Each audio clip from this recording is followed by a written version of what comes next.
CEC EC's interaction with PMO, why this raises questions and breaches a red line. The Election Commission is a constitutional authority whose functioning is insulated from the executive, and the three commissioners ensure that they maintain a distance from the government, and are seen to be doing so, for this reason. CEC Sushil Chandra, Centre, with ECS Rajiv Kumar, Left, and Anup Chandra Pandey in Chandigarh Thursday. Express photo by Kamleshwar Singh. Should a government official send a note to the Election Commission that the Prime Minister's office, PMO, expects the Chief Election Commissioner to be present at a meeting the PMO will chair? The answer, going by precedents and well-established red lines between institutions, is no. The Election Commission is a constitutional authority whose functioning is insulated from the executive, and the three commissioners ensure that they maintain a distance from the government, and are seen to be doing so, for this reason. Some former SECs have, on rare occasions, written to the Prime Minister in the past. For example, in 1999, SEC MS Gill wrote to then Prime Minister Atal Bihari Vajpayee, proposing electoral reforms including a unified electoral roll. In 2016, CEC Naseem Zaida wrote to Prime Minister Narendra Modi, seeking urgent release of funds to buy VVPAT machines.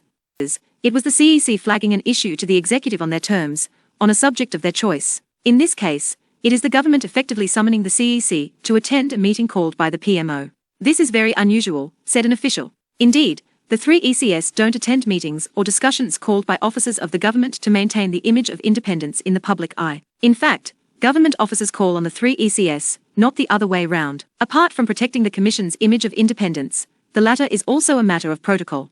It's for this reason, sources say, that the tone of the letter written by the Law Ministry to the Election Commission on November 15 raises questions. The letter states that the Principal Secretary to PM expects the Chief Election Commissioner to be present during a discussion. An officer of the government, no matter how senior, cannot call the CEC for a discussion, said a former officer of the Commission.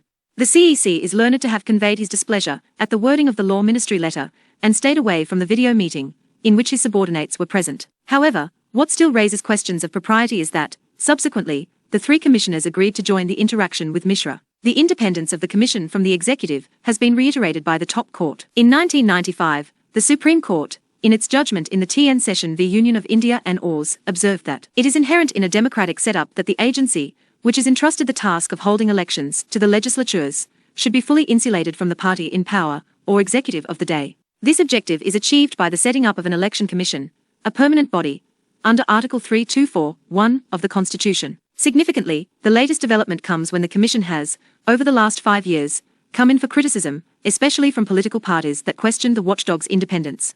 In 2017, the EC, then under Chief Election Commissioner Achal Kumar Jyoti, was criticised for delaying the announcement of the Gujarat election schedule. On October 12, 2017, the Commission had announced assembly elections in Himachal Pradesh to be held on November 9, but did not declare poll dates for Gujarat even though poll schedules of states going to the polls within a few months of each other are announced at the same time as per EC's convention. The opposition had said this delay had given the ruling BJP in Gujarat more time to make announcements about government largesse.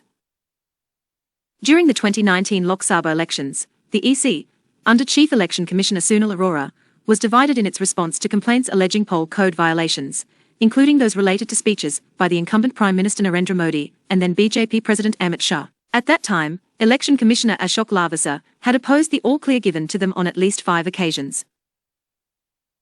This year, the EC again came in for criticism over the delay in banning election campaign for West Bengal assembly elections amid the fierce second COVID surge.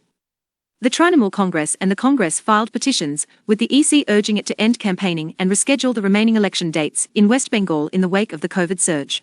But, ironically, its ban on roadshows, vehicle rallies, and public meetings of over 500 people in West Bengal only came as late as April 22, and an hour after Prime Minister Narendra Modi cancelled his 4 rallies scheduled there the next day.